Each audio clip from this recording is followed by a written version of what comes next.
welcome to another episode of the Inner City Mindset Podcast. I'm your host, Edwin De La Rosa, and today we're sitting with Luis Gonzalez. Luis is a business management student here at Point Park University.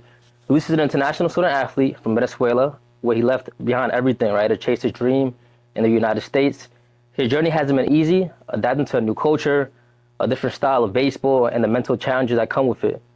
Luis opens up about his struggles, the sacrifice, and what it takes, right, to continue to push forward and adapt to a new environment. Luis, let's get into it. Luis, take me back to your childhood in Venezuela. What was it like growing up and playing Little League Baseball there? First of all, thank you for having me here. It was great. I mean, when we were kids, we were just having fun playing baseball.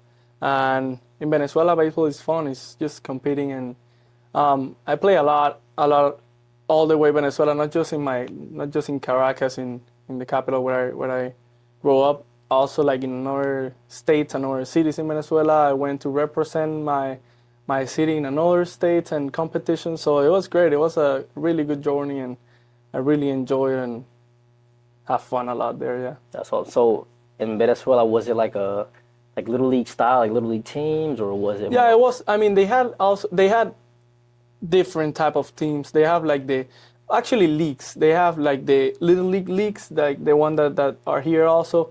And they compete, but in my city they don't have that one. They have different type of leagues, but not that one. So yeah, they just make like the best team of each league also, and then they take it to compete nationally in the country in Venezuela. And yeah, they divided like in 2 years. You were, yeah, it was 2 years. If you were like 12 and 13, you compete the same people in 12, 13, not like by age, you know. Gotcha. So yeah, it was fun. And obviously, you mentioned that on many different occasions you had the opportunity to represent your country. Now, at the age of 14, you made the decision to, leave school and pursue a professional career. You wanted to sign at 16. Tell me about that decision, and tell me about what went into that decision. How did it, how did your family really go about that? What went into that decision? So it was good. They take it in a good way in that time. I mean, since I'm little, I play baseball since, I don't know. I first played soccer, like 1 year or something. But after that, one day I was like watching baseball. I was super little and I was watching baseball with my mom. And I said, "Oh, Mom, I want to be there one day." And then my mom, "Oh, you play soccer." And then I changed to baseball that day. But I mean, it was good that it was kind of easy because since I'm little, I practice a lot, twice a day. I had practice with my team, the normal team, and then I had practice with a personal coach. His name is Alonso. He was great, and every single summer, I mean, I was practicing a lot, and I was really focused on baseball. So when that time came that I told my mom and we talked about the decision and everything, it was she was expecting that for sure. So it was easy. It was good talking to her about that, and she was excited about it for sure. That's amazing. And obviously, once you made this decision to embark on this journey at 14, you signed with an academy, correct? Mm-hmm. I know that the commute was no joke. I believe it was a 2-hour commute, right, for you and your parents. Can you talk about that daily grind and what that looked like for you? Yeah, it was actually. So I stayed there during the week. So my dad drove me every single Sunday in the afternoon, leave me there, and then I was there from Monday to Friday. And on Friday he picked me up there, and then I was just spending the weekends on my home. So it was tiring, it was hard, but I mean, yeah, the academy you grow a lot there. It's just baseball. It's just baseball at that time. So you grow a lot there. The commute, yes, like you said, it was 2 hours. It's a long drive, but it was all worth it at that point, yeah. Sure. And after those 2 years, did you have any interest from any major league organization in terms of signing at 16? Yeah, I had a couple. Unfortunately, I couldn't sign at that time. And I was 2018 class. Mm-hmm. So on January of 2018, I decided to leave the academy because of shoulder injury that I had at that time. So I decided to leave everything there. and then try to recover in my city and try to start again that way. Yeah. Gotcha. And then shortly after, you made the decision to transfer to another academy, correct? Was that in the United States or was that in Venezuela? It was so. I mean, over there, I left the academy in January, and then I started recovering and practicing with another academy with was one of my friends' academy, and then after that, that's when I decide to come to US. Okay. That's when I decided with that other academy. Gotcha. And this academy, this was in Florida, the other academy? It was in Miami, yeah. Awesome. And who did you stay with? Like, did you just come by yourself or? Yeah, I mean, I flew by myself. No, I came with another friend actually. But yeah, just us two. We were just 16 at a time. At that time, we were just 16 years old, and then we stayed with the academy in Miami. We stayed with the academy there. They pay for the food, they pay for the apartments, for the house that we stay, and we played travel ball during that summer. And yeah, getting ready for the opportunity that it was gonna come at that time. So at 16 years old, you left your home, your homeland in Venezuela. You came at 16 years old by yourself to the United States with a friend. You stayed at the academy in Miami. So you basically had to grow up very quickly, right? In the United States, like, what was that transition like for you at only 16 years old? It was tough, for sure. For sure it was tough because, I mean, at 16, when I look back at it or I see like the people with 16 now, I say, oh, they're kids. But I mean, at that time, I was without my family living here in Miami. Yeah. So, yeah, I mean, it was tough. It was hard. It's always hard to be away from your family. It doesn't matter what age you are. It's always hard. But you get used to it. You understand that you have to grow up. I mean, at some point, you just have to grow up. Some people just later than that. Some people even before that age. But yeah, it was hard, but I think with the baseball stuff, I was super busy that I just focused on that instead of being like sad or something because of my family or whatever. Gotcha. And I feel like for you, dealing with the COVID-19 pandemic was very tough. Like, we had people struggling here that had all their family in the United States. You were just 16 years old. You were by yourself in the United States, and that change was very dramatic for you, right? Because you ended up having to transfer to another school because that academy that you originally had shut down, correct? Can you talk about that experience and how you ended up, living with a host family? So I went to high school. I started high school in my junior year in Miami Beach Senior High. Okay. Public school, it was good. I had an injury that year that I came here. I didn't play baseball for 3 months without touching anything because I had to get healthy. And then as soon as I start the season, the first pitcher that I saw at that time was 95. Okay. So, not easy. So yeah, but that season went great. That season was good. Then I played summer ball again, and I transferred. Yeah, I transferred in the fall of 2019. Okay. So yeah, I transferred to a private school. They had a great team. In 2020, the COVID season, the school shuts down. The academy went bankrupt, and yeah, I didn't have anywhere to go. So I just start talking to people to see who can give me housing and help me a little bit. And then this family came and they really helped me a lot. I lived with them for a year, the first 6 months without paying a dime, Wow. anything. And then my dad helped me to buy a car and everything. And then I started working at that time. And That's amazing. I mean, I can only imagine you being 16, 17 years old, trying to navigate through, a different system here in the United States. And then the pandemic hits, and now you find yourself in a situation where you have nowhere to go. You have nobody to stay with, right? You have no employment, things of that sort. So I could only imagine what was going through your mind mentally. And, I'm sure that you're super grateful for that family that was willing to help you out at the time. And I'm sure that they're super proud of everything that you've been able to accomplish. Obviously, the game of baseball in Venezuela is much different in terms of the style and the way it's played in Venezuela compared to the United States. How different was, the game, and what was the biggest adjustment in terms of how the game was played, and taught here in the U.S.? So when I came here, I was really impressed that here the baseball is kind of different because you play a lot. I mean, Okay. you play All high year school round. as soon as you finish high school, you play summer ball. As soon as you play summer ball, you finish summer ball, you play fall. So you don't stop. In Venezuela, also you don't stop, but you practice more than you play for sure. Yes, so it was just different. I mean, here they have like a plan. Over there, you have to. I mean, you're a kid at 16 years old, but you have to be ready to play professional. So when I came here, I was just 16 years old, and then of course I was as ready as I could to be professional at that time because I was trying to.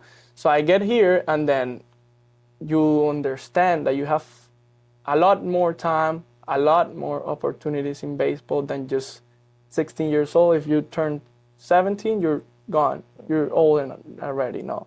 So yeah, here the main difference, it was that you guys play a lot, and I like that because that's what we love, playing baseball. So I really like it here also. That's amazing. And the recruiting process is a whole different ball game, right? We have, kids that are born and raised in the United States that struggle with the recruiting process. I can only imagine what the recruiting process was like for you. Can you tell me a little bit about that process for you? Yeah, it was also tough because I had like a talking commitment with a junior college first, and then with everything with COVID, blah blah blah, everything went down. So I had no commitment with university and no house at that Okay, time. okay, okay. So, but yeah, no, but then I decided to. So in that moment, I was half of credit away of graduating from high school, Okay. but I didn't have university, so I was gonna graduate and what I was gonna do. So I went and I talked in the school to see if I can repeat a year because I could play another year in high school, and then I decided to repeat a year and to try to find a college. So I did that. Ended up that I couldn't play in high school in 2021, and I met the coach in Brito. That was the private school that I was, and he went to Point Park also. So I talked to him, and he said, "Oh yeah, we can make a trip to Pittsburgh and then make a tryout over there and see if they offer you something." And then that's what we did. We came here. I believe it was like around June of 2021, and we made the trip. We did the tryout, and then they offered me a good scholarship, and still here. That's amazing. I can only imagine the sense of relief Yeah, to know that, for the next 4 years, you can call Point Park your home. And it was a program that had a lot of international student athletes as well. So it was an environment where, you could grow. You had teammates around you that could relate to your story. So I could only imagine that sense of relief.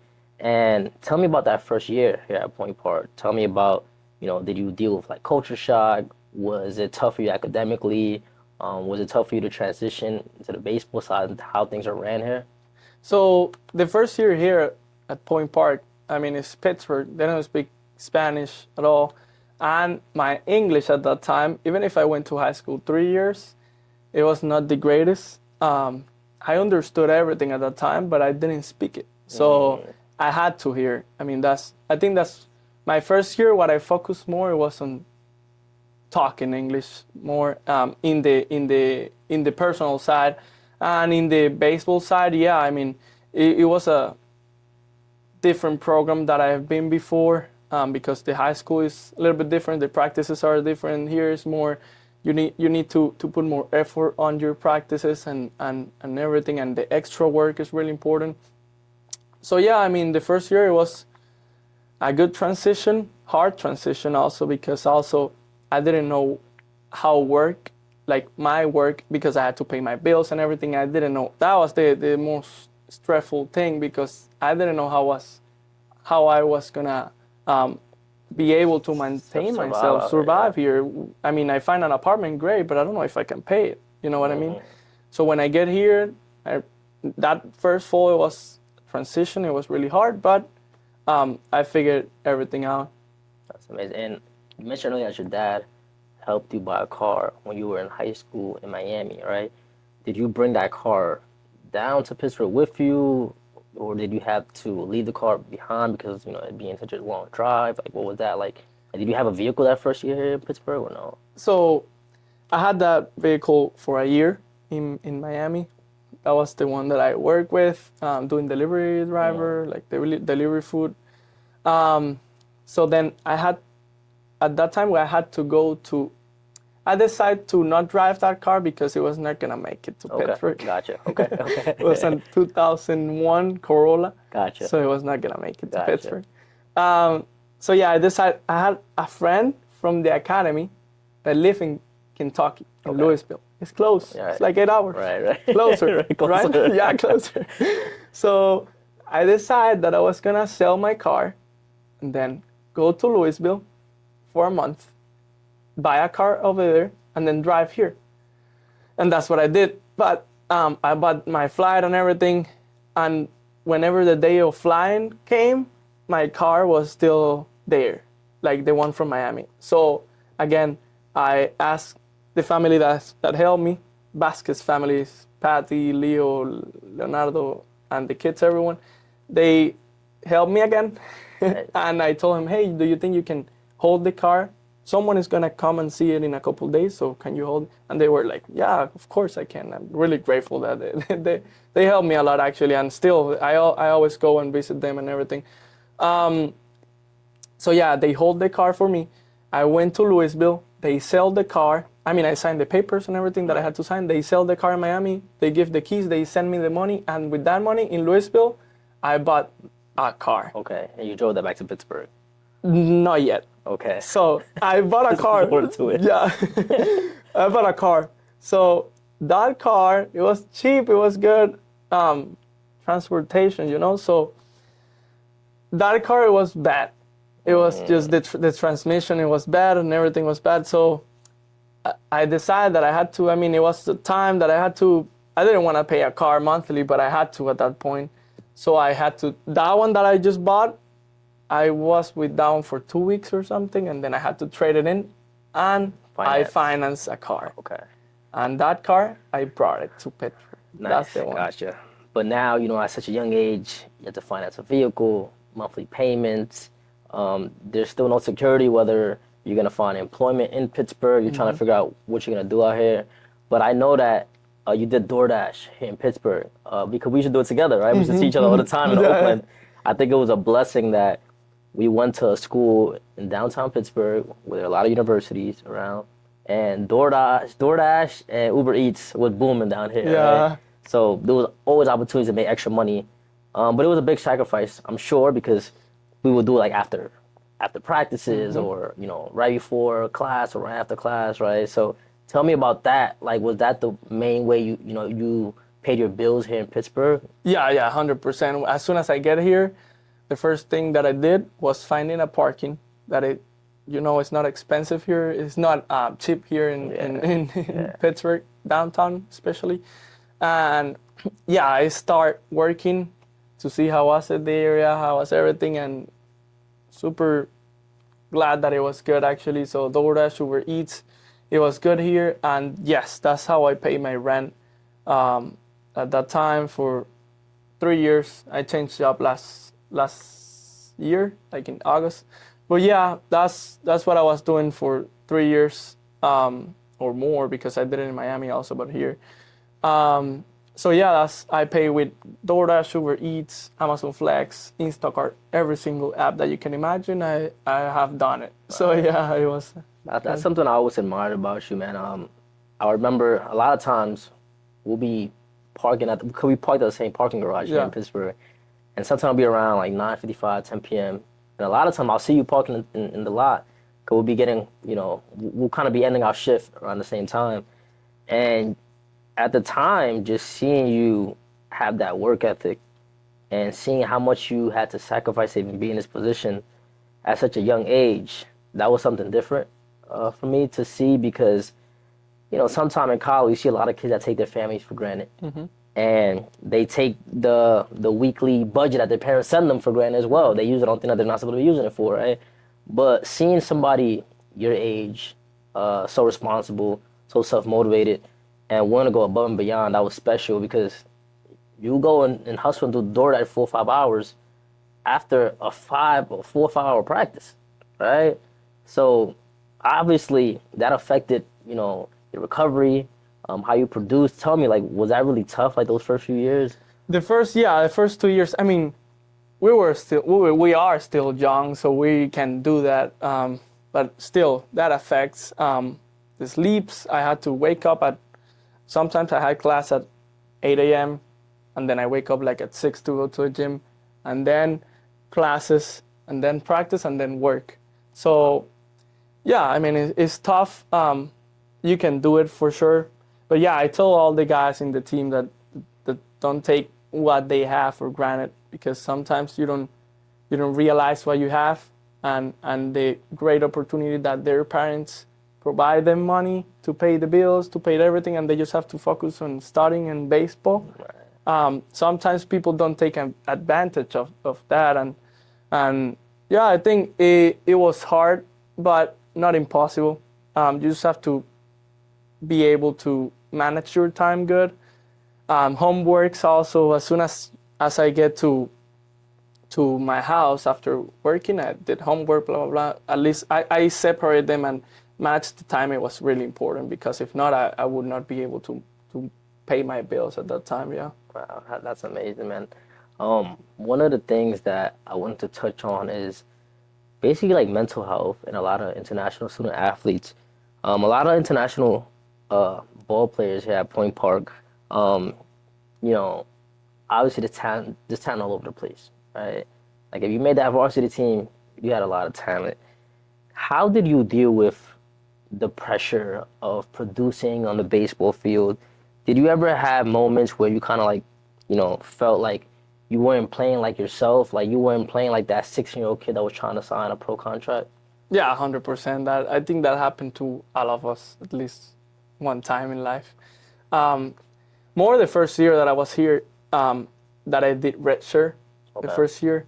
I think that was the hardest part. Probably one of the hardest part when I came here, because understanding that that is fine. That, I mean, it's your first year. You have 4 more years. The fall was not great. The first fall was not good because of what you were saying. The pressure always. You wanna do more. They don't know you here. You wanna do more than that you can sometimes, and yeah, it was hard to be patient, understand what is happening, and that at that time I was not ready yet to play, and that's fine, and that was okay at that time.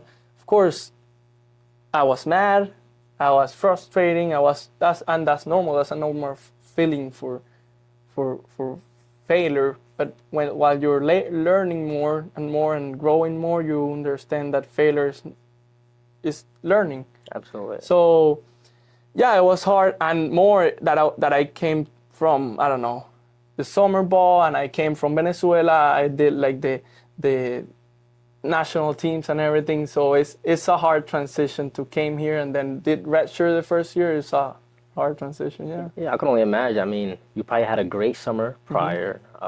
You were representing Team Venezuela. You were playing well, and you had the monster. You're gonna come into the fall and absolutely crush it, right? So I can only imagine how difficult it was for you to stay motivated once you got the news that you were gonna be redshirting that year. Because again, you're grinding, you're working hard all fall, and then you get the news that you won't be playing that spring.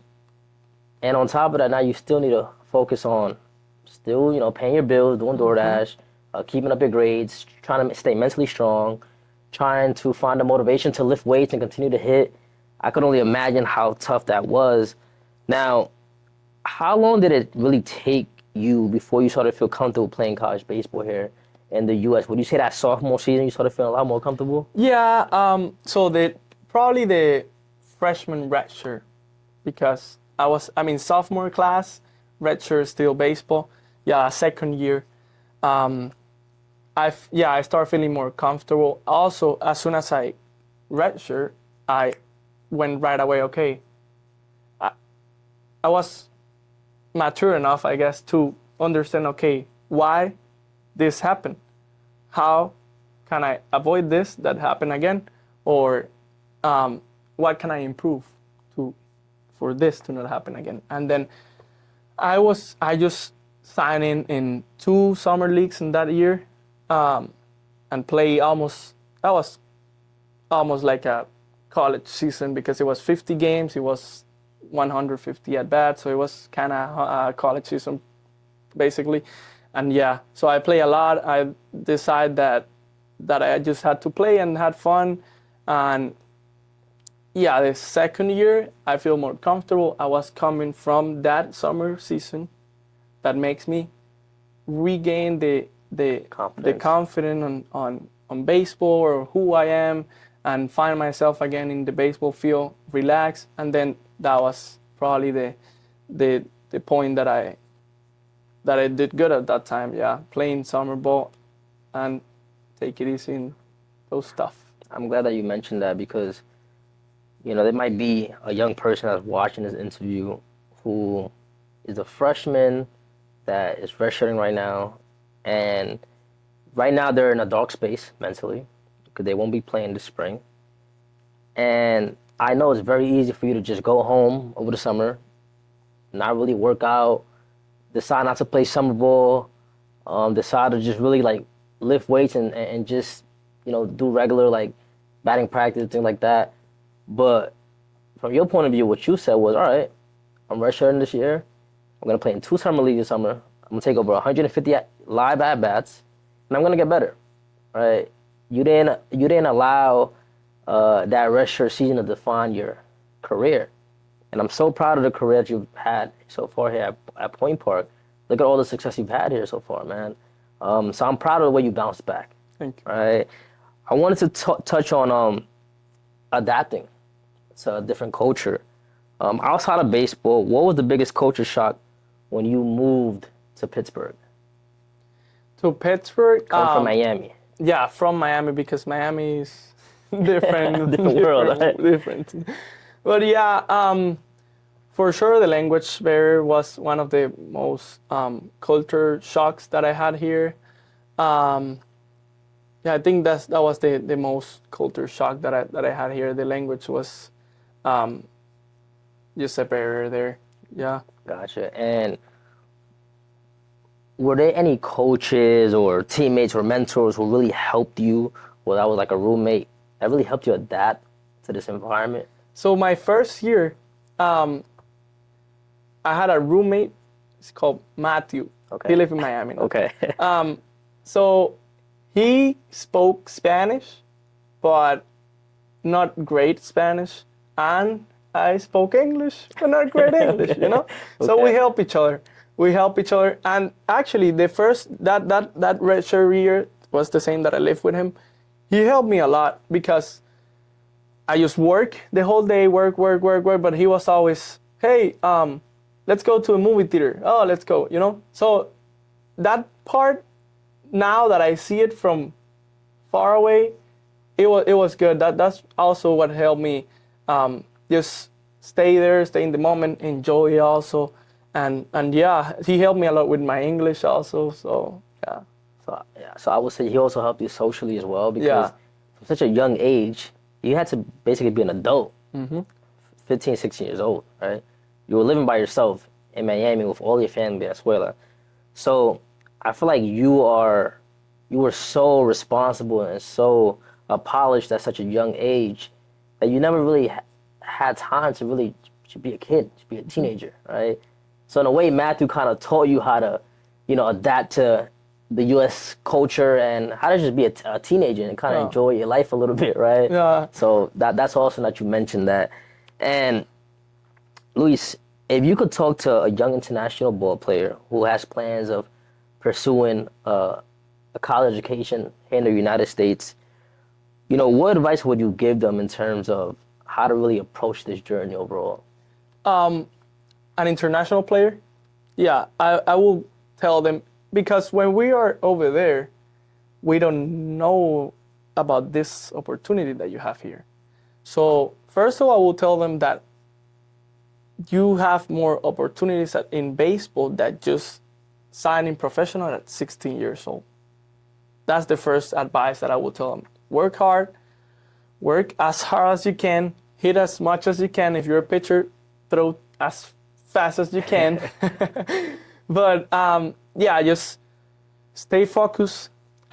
Social media is a great way to contact universities, And coaches, everything, and emails is a great. Even I didn't know that if I email a coach, hey, hello, blah blah blah blah. These are my videos. This is me. I'm from here. Blah blah blah. I didn't know that you can find a college like that. You can. So yeah, the first advice that I will tell them is if they want to come and play college baseball, just try to find and have all your videos ready and try to send emails and try to get into the world of college. And from here on, it will be super easier. Absolutely. And also for some international players, not to be fooled when it comes to what they see on social media. So you see a lot of young talent where they'll say, oh, well, I'm not going to the U.S. unless I'm only playing NCAA Division I baseball. However, you can go to a much smaller school, and that school could open up more doors for you than a Division I program. For sure. So sometimes you need to find the best fit for you, right? Like, look at all the doors that Coach Torres and Point University open up for us, right? I know kids that go straight to D1, and they're sitting for 3 years, right? And they're miserable. And, they're in an environment that, where they're not happy. They're not happy, and they wish they would have went to a smaller school where they could be more of a big fish in a small pond, so to speak. And, Luis, this has been a very long journey. And, I feel like looking back, right, like, were you afraid in a way to make the decision to commit to Point Park and move to Pittsburgh from Miami? What were some of the things that were going through your mind mentally in terms of, because at the end of the day, you've already been through so much before you made the decision. Was this just an opportunity for you to get to where you wanted to be, or were you a little bit afraid to be, in a colder environment, right? Maybe, leaving friends back in Miami. Like, what was the mindset when it came to that decision? So yeah, no, I was scared actually. You were scared? I mean, yeah, it was because when you are in Miami, you feel kind of like home because everyone speaks Spanish. You're like, this is Latin America. But when you hear Pittsburgh, I was like, oh, okay, so what I'm gonna do over there? What is it over there? How is the weather over there? I've never seen snow in my life, and there's snow. There's I don't know how many seasons. There's like 4 seasons, 3 seasons. So yeah, I mean, it was hard. It was a tough decision, but I think it was all worth it at the end of the day. That one advice that I was fixing my car, and then the mechanic, I was talking to him. He was a friend at that point because of my car. They changed oil, change and everything. And I was like, I don't know. I mean, I was talking to him. I was like, I'm kind of scared to go over there and blah, blah, blah. And then he was like, if the decision doesn't make you scared, it's because it's not the right decision. And then I was like, yeah, I mean, you're right, maybe. I mean, imagine I'm doing the oil change of my car. Right. He the threw me that. mechanic is your mentor. Yeah, he threw me that. I was like, I mean, you're right. It was scary. I was nervous. I didn't know what to expect, anything. I didn't have a good English at that time. It was scary for sure, but I think you just have to sometimes do that step up and move on and see what you're capable of. I think it's amazing how, sometimes when you're away from family, you're away from your parents, it's crazy how great people, like God could put good people in your life at a specific moment to really help you make certain decisions. At that moment, the mechanic was your mentor. Yeah. And basically what he was telling you was, listen, you got to step out of your comfort zone. You're afraid for a reason, right? You're stepping out of your comfort zone. and ended up being a great opportunity for you, where you're having a great career here. And you mentioned earlier that your dad helped you buy a car when you were in Miami to help you, do DoorDash and pay for, pay your bills, right? How would you say that, like, family support, even when they're not near you physically, like, how would you say that really drove you to be where you are now? I mean, that's everything. That's the fuel for everything that I have done, for everything that I will do, and for everything. That's the fuel. Um, that's the hand that you sometimes need. The hug, even if they're not here, the hug, the words, the FaceTimes, the video calls, the WhatsApps, everything that really helps. On the down days, sometimes they don't even know when you're sad, maybe, or something, because we're humans, and then some days we can be sad, some days we can be super happy, and those days that sometimes we're down, and then a message, I'm super proud of you, kid, that help you. Right. That can help you. Right. And more if I haven't seen my mom in 7 years. I saw my sister last year after 7 or 8 years also. So yeah, and I see my dad every December, so that's good. But yeah, he helped me with the first car, and from that was a changing point of my life, probably, because from there till today, that was the day that I really grow, because as soon as I get a car, I get a job at that time. You know what I mean? So yeah, that was really helpful. He still helped me sometimes, because it's not hard to during the season work. It's not It's hard. not Yeah, easy, right, in a no. way, because you're traveling, conference games, things of that sort. Yeah. So I'm guessing that you kind of need to, like, really, like, plan out your month financially in a way, because you got to look at the schedule and say, okay, well, we have a conference away series, right? So I won't be able to work these 4 days. So you got to kind of make your money, like, early in the week, Yeah. right? Yeah. So yeah, man, it's not easy. I see a lot of college students who take things for granted, man.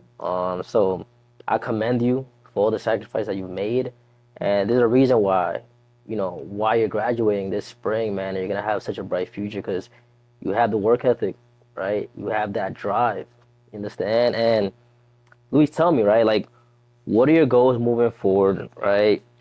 Both, within the game of baseball or life after the game, right? Do you plan on playing professional baseball after your senior season, or do you want to pursue a professional career, maybe in business? I believe you're studying business management, Yeah. correct? So yeah, this year I'm graduating, like you said, in April, and I probably do a master. Here, so I have one more year and a half probably. Okay. Yeah, after that I'm just getting into. I would like to get into business analytics. Nice. In the business analytics area, of course. First, I will try to play baseball for sure, and if that happens, great. If not, there is also a life after baseball at some point. And I mean, at the end of the day, baseball have given me everything that I have right now: school, studies, my future, everything. So yeah, I mean, we have to be grateful for everything that baseball gave us and the opportunities that people give us in baseball and everything. But yeah, I would like to play professional baseball. That will be my dream for sure. If not, in the business analytics area, that I like it a lot. Yeah. That's amazing, and that's the beauty of earning education here in the United States. If you're a student athlete and going pro doesn't work out, you're a college graduate. You have the whole world is gonna open up for you now.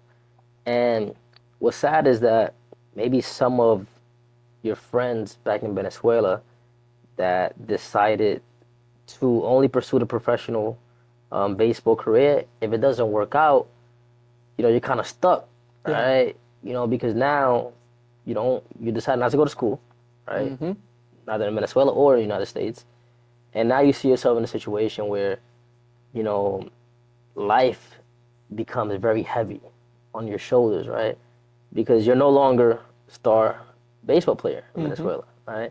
Now you're trying to find a blue collar job and basically trying to survive out there, man. So how would you say that some of you, like the friends that you grew up playing ball with in Venezuela, the ones that didn't decide to pursue a college career, right?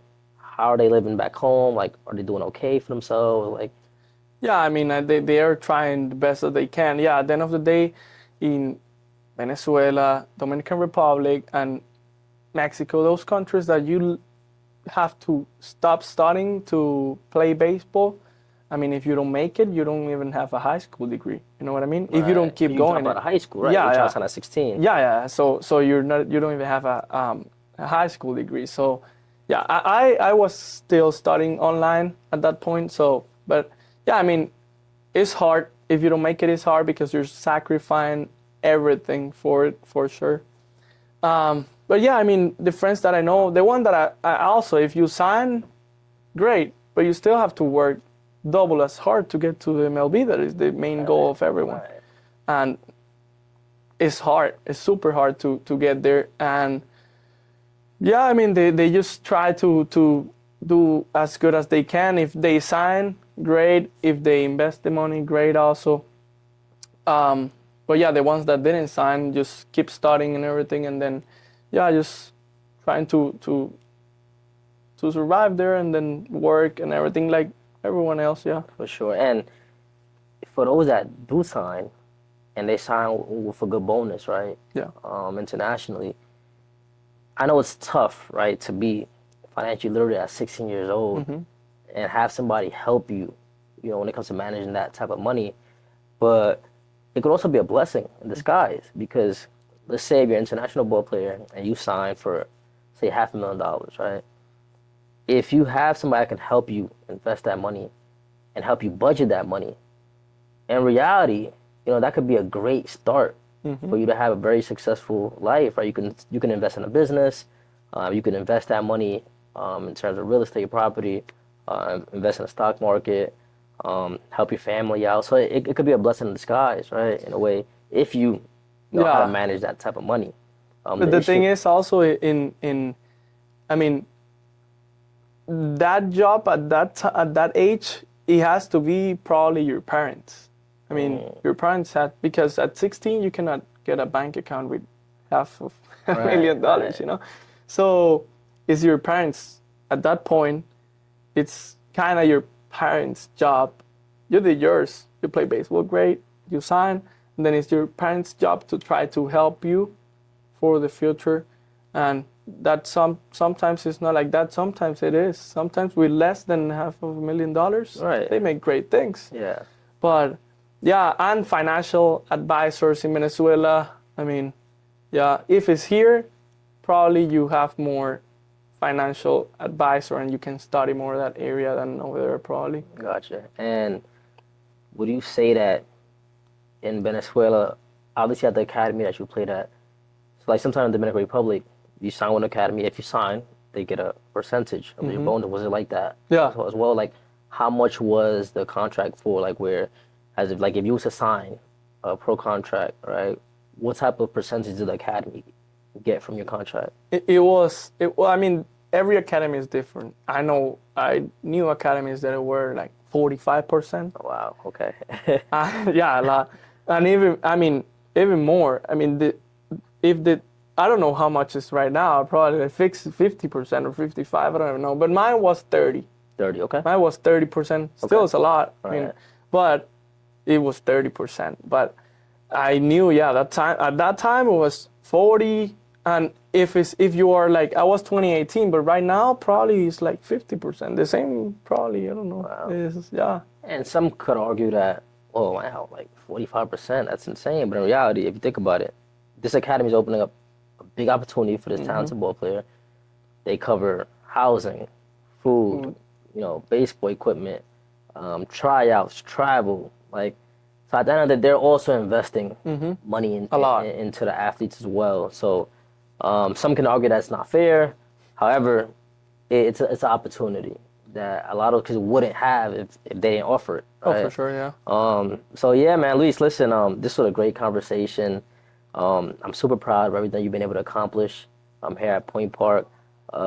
You are mature far beyond your years, man. So I wish you the very best, and it's gonna be awesome, man, to see those graduation photos this spring, because obviously we were teammates, man, but I knew everything that you were going through outside of those fences, right? Things that maybe somehow other teammates didn't know, right? So it's been an honor to share your story, man. You have such a bright future ahead. And listen, Luis, now that you've been through this journey, now that you are finally in a really good situation where you're gonna be a college graduate, you're gonna, you plan on going to grad school, right? How do you want to inspire or help the next generation of international athletes that are trying to make it, man, in this world? Well, thank you for those words, really. Thank you.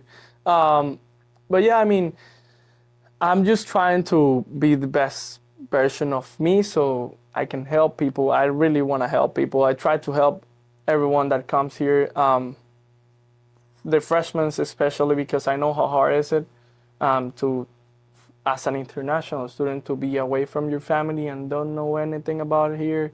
And I try to help them with everything from working to the classes, whatever I can help, I will. So yeah, I'm just trying to help people, trying to do as much as I can, helping the guys here, the baseball guys, everyone that I meet here.